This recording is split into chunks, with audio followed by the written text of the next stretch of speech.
The last of the Thunderbirds. Long, long ago, there were many Thunderbirds living in the mountains, but at last there were only 2 left. These birds made their home on the round top of a mountain overlooking the Yukon.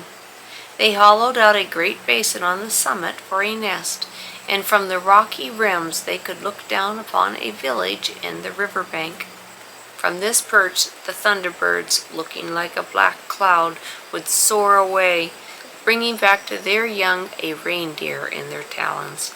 Sometimes with a great noise like thunder, they swooped down upon a fisherman in the kayak and would carry him away. The man would be eaten by the young birds, and the kayak broken to bits in the nest. Every fall the young birds would fly away to the Northland, but the old birds remained in the nest. They had carried away so many fishermen that only the most daring would go out on the great river.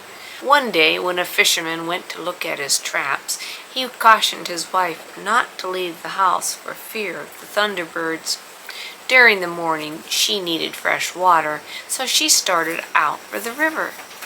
A noise like thunder filled the air. A black shadow fell on her, and a thunderbird darted down upon her. When the fisherman returned to his house, people of the village told him of the Thunderbird. He made no answer.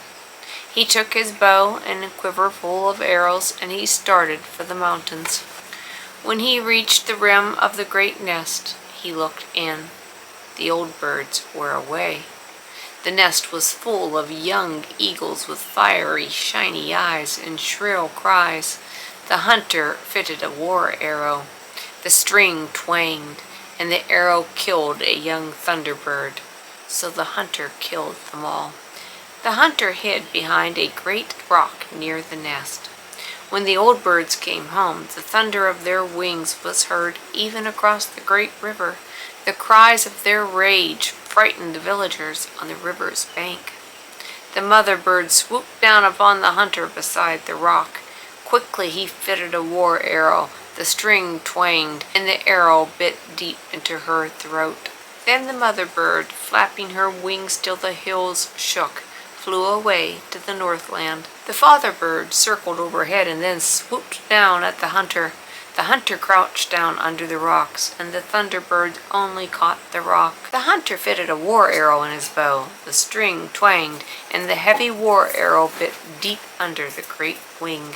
Spreading his wings like a black cloud in the sky, the thunderbird flew away to the Northland.